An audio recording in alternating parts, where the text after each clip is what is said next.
যাব শ্রীমৎ সঞ্জয়ানন্দ ব্রহ্মচারী মহারাজের কাছে।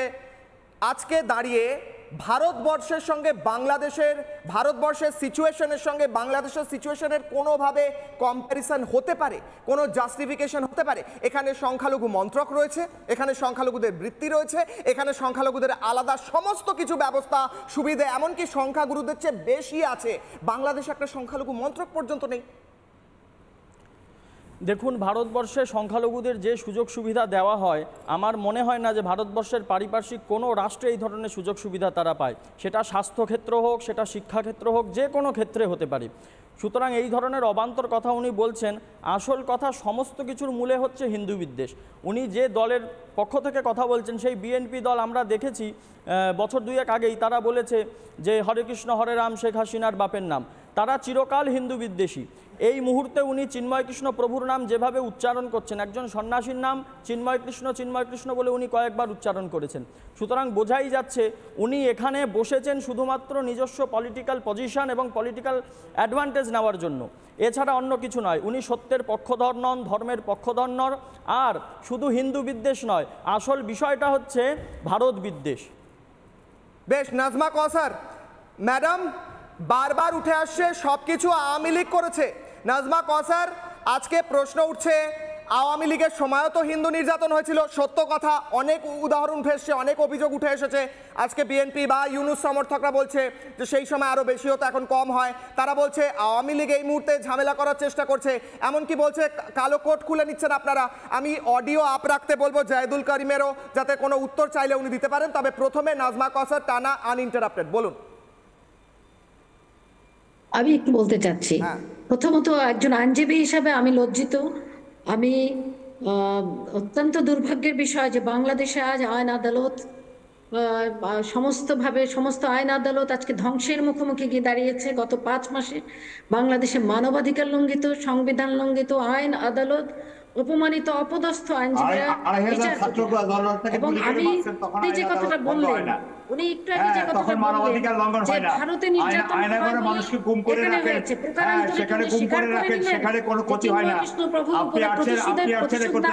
ভারতে বসে আপনি, ওনার কথা কিন্তু সেটাই প্রমাণ হলো যে তাহলে বাংলাদেশে হিন্দু নির্যাতন আসামিকে প্রতিশোধ দেওয়ার জন্য, বাংলাদেশে চিন্ময় কৃষ্ণ প্রভুর নির্যাতন হচ্ছে প্রতিশোধ দেওয়ার জন্য, এই প্রতিশোধের আগুন কবে নেবে বাংলাদেশ? নাজমা কওসার বলুন, জায়েদুল করিম একটু হোল্ড করুন, শুনে নিয়ে তারপর উত্তর দিন। শান্তির দেশে পরিণত হবে বাংলাদেশ, মানবতার দেশে পরিণত হবে বাংলাদেশ। কবে ওনাদের শুভবুদ্ধির উদয় হবে? দেশটা আমাদের সকলের, হিন্দু বৌদ্ধ খ্রিস্টান মুসলমান সকলের দেশ, সকলে মিলেমিশে আমরা তো ভালোই ছিলাম।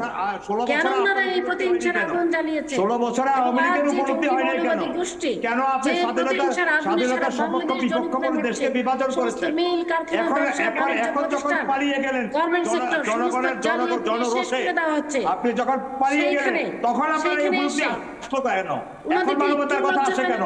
যখন পুলিশের হেলমেট পরে ছাত্রদের উপরে হামলা করেন। নাজমা কওসার, জায়েদুল করিম চৌধুরী একটু হোল্ড করুন, দ্রুত একটা বাইট শোনাবো। পুষ্পিতা গুপ্ত বাংলাদেশের বাঙালি, 1 মিনিট শুনুন, একটা বাইট শুনে তারপর আসছি আপনাদের কাছে। পুষ্পিতা গুপ্ত, তিনি এই মুহূর্তে দাঁড়িয়ে লন্ডনে থাকেন, তিনি একজন কাউন্সিলর লন্ডনে এবং একজন মানবাধিকার কর্মী। তিনি বাংলাদেশের বাঙালি, তিনি নিজের অভিজ্ঞতার কথা শেয়ার করেছেন, তার কথা শুনবো, আসছি, ফের ফিরবো আলোচনায়, শুনুন। এখন আসলে সত্যি কথা কি, বাংলাদেশের হিন্দুরা আর ওইভাবে থাকতে চাচ্ছেন না। তারা আমাদের কাছে বলছেন আমাদেরকে আলাদা করে দাও, আমরা তাদের সাথে আর থাকতে পারছি না। কারণ কোনো সরকারই বাংলাদেশের হিন্দুদের এই থাকা, তাদের এই কষ্ট, তাদের এই নির্যাতন নিয়ে কেউ কোনো গা ভাসাচ্ছেন না। আগের যে সরকার ছিল তারা চাইলেও একটা সংখ্যালঘু একটা আইন পরিবর্তন করে দিতে পারতেন, আইন প্রণয়ন করে দিতে পারতেন, একটা মন্ত্রণালয় করে দিতে পারতেন, কিন্তু তারাও দেননি। আমরা তাদের পাশে আছি, আমরা চেষ্টা করছি বিশ্বের বিভিন্ন জায়গাতে এখান থেকে ফিরে গিয়ে, আমি নিজে ব্রাসেলসে যাব, ইউরোপিয়ান পার্লামেন্টে যাচ্ছি, আমার সাথে আরও আমাদের অনেক যোদ্ধারা রয়েছেন, অনেকেই কাজ করছেন। উত্তরণের উপায় আমি ঠিক জানি না, আসলে উত্তরণ আমরা করতে পারবো কিনা, কিন্তু আমরা চেষ্টা করছি। আর যারা বাংলাদেশে নিপীড়িত হচ্ছেন প্রতিদিন, তাদেরকে বলবো সাহস হারাবেন না। জায়েদুল করিম, সবাই মিথ্যা কথা বলছে, প্রত্যেকে মিথ্যা কথা বলছে। সবাই মিথ্যা কথা বলছে, ইনক্লুডিং ইউ। আপনি সহ প্রতিটা মুহূর্তে আপনার কাজই হলো প্রপাগান্ডা ছড়ানো। আমরা বাংলাদেশ একটি সাম্প্রদায়িক দেশ, আমরা একটা সুন্দর সম্প্রীতির দেশ। আমি আমার আগের আগে আপনি আমন্ত্রণ জানিয়েছেন, তখনও বলেছি ঢালাও ভাবে যেভাবে বলা হচ্ছে। দেখুন জয়দুল করিম, আপনি বললেন আমি মিথ্যা কথা বলছি, আপনি বললেন প্রত্যেকে সবাই গোটা বিশ্ব মিথ্যা কথা বলছে, ব্রিটিশ পার্লামেন্টে মিথ্যা কথা হচ্ছে, ইউনাইটেড নেশনসে, আমেরিকার সেনেটে মিথ্যা কথা উঠছে, প্রত্যেকে হাত তুলছে। আমি দ্রুত রিয়াকশন নেব, 10 সেকেন্ড করে যাব। প্রথমে সঞ্জয় শাস্ত্রী মহারাজ। সবাই মিথ্যা কথা কেন মিথ্যা কথা বলছেন সঞ্জয় শাস্ত্রী মহারাজ? বাংলাদেশ সম্প্রীতির দেশ, যার জন্য দুর্গাপুজোর আগে রাস্তায় মিছিল বেরিয়েছিল, পূজা হইতে দিব না, পূজা হইতে দিব না, একটা ইস্কন ধর, ধৈরা জবাই কর। এইটা যদি আপনাদের সম্প্রীতি হয়, বিশ্বের মানবতার পক্ষে অত্যন্ত লজ্জাজনক। আপনারা লজ্জার মুখ লাগাবেন কোথায়? আপনাদের কি লজ্জা করে না? বেশ, সঞ্জয়ানন্দ মহারাজ দ্রুত। অত্যন্ত লজ্জাকর বিষয়, আপনি সম্প্রীতির কথা বলছেন, যেই দেশে বসে সেই দেশেই বিসিএস ক্যাডার, যেটা কিনা বাংলাদেশের সরকারি চাকরির একটা প্রথম শ্রেণীর আকর্ষণীয় চাকরি, সেখান থেকে ধরে হিন্দুদেরকে 267 জনকে সেখান থেকে বরখাস্ত করা হয়েছে। বেশ, আমি নাজমা কওসারের কাছে 30 সেকেন্ড দিচ্ছি। নাজমা কওসার উত্তর দিন। সবাই মিথ্যা কথা বলছে, একমাত্র জয়দুল করিম ঠিক বলছে আর ইউনুস ঠিক বলছে। আসি আপনার কাছে জয়দুল করিম। বলে আমি জানি না, উনি সমস্ত বাংলাদেশ দেখছে, সারা পৃথিবী দেখছে ওনার কথাগুলো। আমি জানি না ওনার দলের মানুষ ওনাকে কিভাবে নেতা হিসেবে গ্রহণ করবেন। ওনার এই কথাবার্তা, ওনার এই আচরণ, এই মিথ্যাচারিতা, সকলকে অপমান অসম্মান করা কোনো রাজনৈতিক নেতার পক্ষে এটা শোভনীয় নয়। এবং আমি জানি না ওনার সন্তান, ওনার ভাই বোন, ওনার পরিবারের মানুষ যারা যে টকশো দেখছেন, ওনার কথা শুনছেন, তারা কিভাবে ওনাকে মূল্যায়ন করবেন। আমি এটা বলতে চাই যে ওনারা আজকে বাংলাদেশটাকে যদি ভালোবাসে, যদি জেনারেল জিয়ার মুক্তিযোদ্ধার দল যদি উনি করে থাকে, তবে আমি বাংলাদেশের জাতীয়তাবাদে বিশ্বাস করি। বাংলাদেশের পক্ষে ওনাদেরকে সত্য কথা বলতে হবে, 72 সংবিধানের পক্ষে ওনাদেরকে কথা বলতে হবে।